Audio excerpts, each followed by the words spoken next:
No. Martin Luther King is not in my book. Although I will tell you, it's good that you bring him up, because right now what is happening, the George Floyd situation, I think to myself, there is no one who would be more horrified. No one who would be more horrified than Martin Luther King Jr. He was a Christian minister who went out of his way to do the Christian thing. He said we have to behave with dignity. We have to be above reproach. Rosa Parks was the same, and Jackie Robinson was the same, two great civil rights heroes and leaders who also were profound Christians. They had a tremendous dignity and a nobility that spoke volumes. What is happening now is a joke.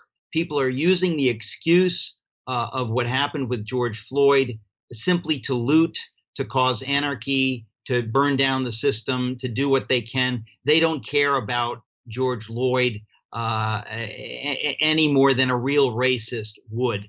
They are just using him, and he himself was a Christian. It's a grotesque thing when I think of how many African Americans I know who are profound Christians, who believe in forgiveness, not revenge, not vandalism and looting.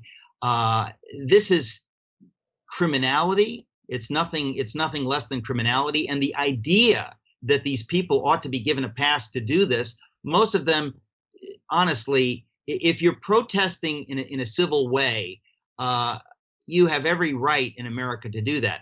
But to commit crimes, as so many of these people are doing, I also believe there's evidence that many of these people are not even from the local areas, that it's all ginned up, and that through social media, they're kind of gathering in these cities, and it's kind of a planned, anarchist rebellion using the excuse of the horror that was perpetrated on George Floyd. And we have to understand that these are the equivalent of carpetbaggers. These are not people from the neighborhood. That most of them are they're troublemakers. They despise America and any excuse they can find to bring about cultural Marxism and or anarchy, they will use. And that's exactly what's going on. And I think that the news will eventually catch up with that much more slowly than it should.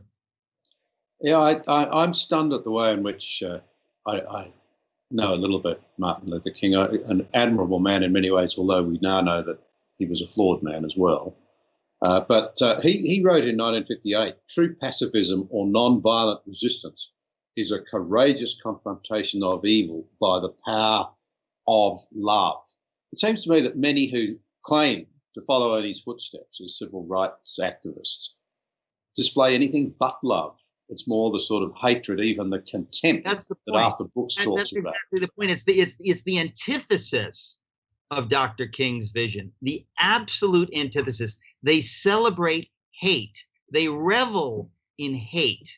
There's no question. They revel in hate. They celebrate revenge. Christians do not celebrate revenge. We may be tempted toward revenge, but we condemn it. When we think of the Charlotte shooting, this young, disturbed white man killing 9 Christians in cold blood, I interviewed a number of the survivors on my radio program, the Eric Metaxas Show, which is also on YouTube, and they have forgiveness and they preach forgiveness. It is the most dramatic example of Christian faith that you've ever seen. That these people who have every reason to be outraged, to be furious with anger and wanting revenge, are saying, no, we're Christians. We don't see it that way. We pray for our enemies. We love our enemies. We don't condone what they did. We don't make light of it. But we are humble enough to know that we too are sinners. And so we preach forgiveness. It is so dramatic and stands in such contrast to the vile displays of revenge and criminality that we see happening right now, that you have to know that if there is a God, I believe that there is, but even if you're not sure, you just look at the situation and you think, what are these people hoping to accomplish except, getting out of their parents' basement acting out their fantasies of smashing plate glass window, maybe stealing some things, being a hero among their friends. But they have no great goals. They have no great vision. They are failures. They're society's failures, and our leaders are enabling them, and it will be to their eternal discredit. It's a grotesque paroxysm in our culture right now. I think we'll get through it, but it's fascinating to see it happening. The best known quote in this country, anyway, of those who have heard of Martin Luther King would be the one, I think it was 1964, wasn't it? I dream of the day when my children are judged by the content of their character, not the colour of their skin. Right. He would surely look at the current situation and think, well, many of my people, many African Americans, now feel judged again by the colour of their skin. Yeah. Despite the fact that, in fact, I mean, Jimmy Crow, the whole Southern thing, it was, if you don't mind me saying so as an Australian about America, it was a disgrace.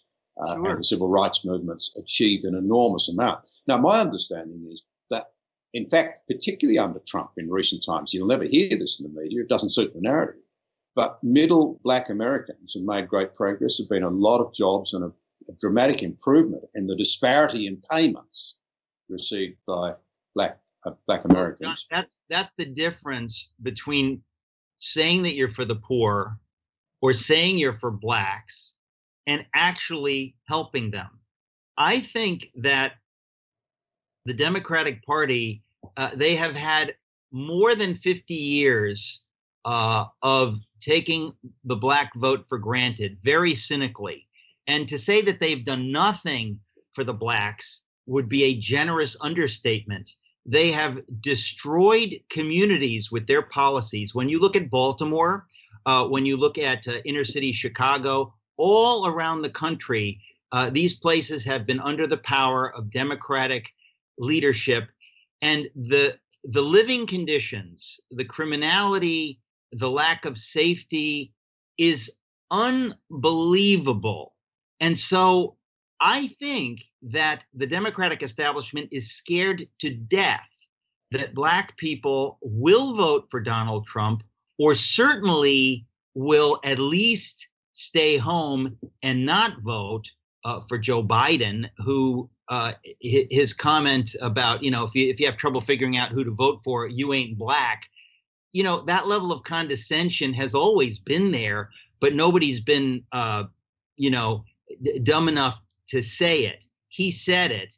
And I think that there are a lot of people thinking, I'm not doing so well. Before this pandemic, I got a job under this Trump economy. I really think that the Democrats, in large part because of their fear that their number is up, finally, they are doing things that are much worse and more dramatic than anything they've ever resorted to before. I think that the Mueller investigation, the Russia hoax, I mean, can you imagine years from now, we're going to look back at this Russia thing and we're simply going to laugh that did that really happen? I mean, it's like the Salem witch trials. It makes the McCarthy communist stuff look like, it made sense. It is a level of madness, but they've been willing to do almost anything, and they've had enough power that they've been able to get away with it. Maybe not ultimately, but they've been able to pull it off, to impeach the president, and on and on and on. I think that there's a level of desperation which reveals that they know that their days are numbered, and I think that's as it should be. I think the American voters will do the right thing. Thank you for watching this episode. We appreciate your support. If you value vital conversations like this one, be sure to subscribe to the channel there and also click the notification bell to stay up to date with new releases.